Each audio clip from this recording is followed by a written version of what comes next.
interviewing Mercedes Kerr, Senior Vice President of Business Development.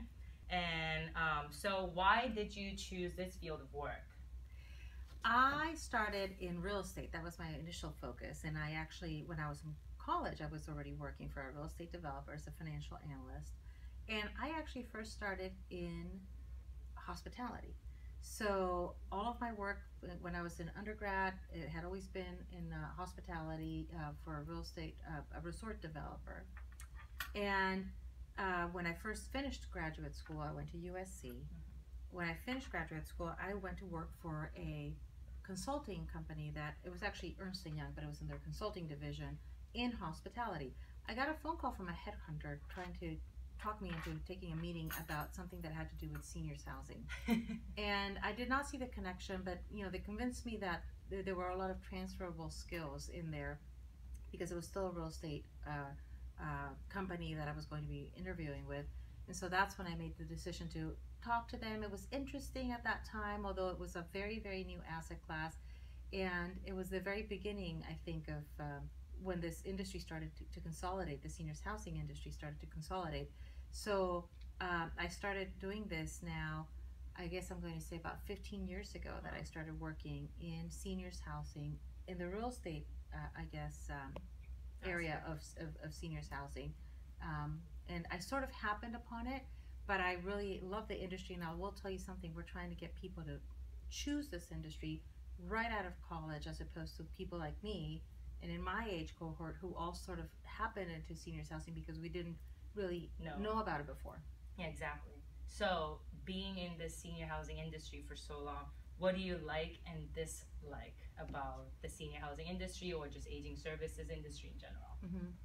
What I don't like, I think, is the fact that we're so misunderstood or people just don't know enough about what we do. Mm-hmm. And so we spend a lot of time, especially in my case because I work for a publicly traded company, we spend a lot of time trying to educate people about what this business is really about and how operationally intensive it is and how much it matters who your operating partners are, for example. And so that part of it, I think over time we will overcome that. This is a very young industry, so we're still in the throes of having to just institutionalize how the business is done. People talk, there aren't any sort of industry-wide, for example, ways of doing things. People do things in very different ways, which is in some cases okay. In some cases, I think the industry will have to standardize. So it's a young industry. We're having a tough time explaining it sometimes to people, but I think we will get there. What I really like about the industry is the fact that it is very mission driven. And so if there's a special joy in what you're doing, it's not just a transaction, it's not just a commodity business, but it's something that has a real soul to it. And so that part of it, I think, makes the job a lot more fun. And sometimes when you go out to a community and you see people, the people who live in the communities that you helped to buy, it gives it a face, and so that part of it and being together with people who are making such a difference in the world, I think makes it a very special business to be in. Nice. And third question is, looking back over your career, what would you have done differently?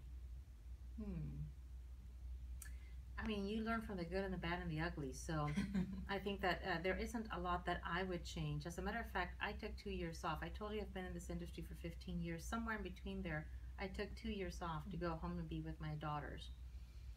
And I don't regret it for a minute. I was able to come back and pick up right where I left off. So even those things that sometimes people think might have been a roadblock, I think it's worked out. It's been okay. Maybe I would have started in this industry even earlier. I might have chosen it had I known about it, because when I was in high school, I actually used to go to a seniors housing community. This is in Mexico. Every single Saturday out of my entire high school career, I went to a seniors housing community every single Saturday.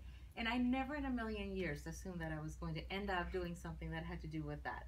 So there you go. I might have picked it sooner. Okay. Last question. What do you see as the future of aging services management?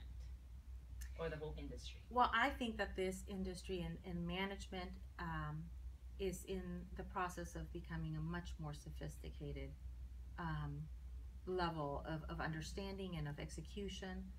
I think that the more we learn about the clinical side of it, that is true. The more we learn about the business side of it, I think that is also true.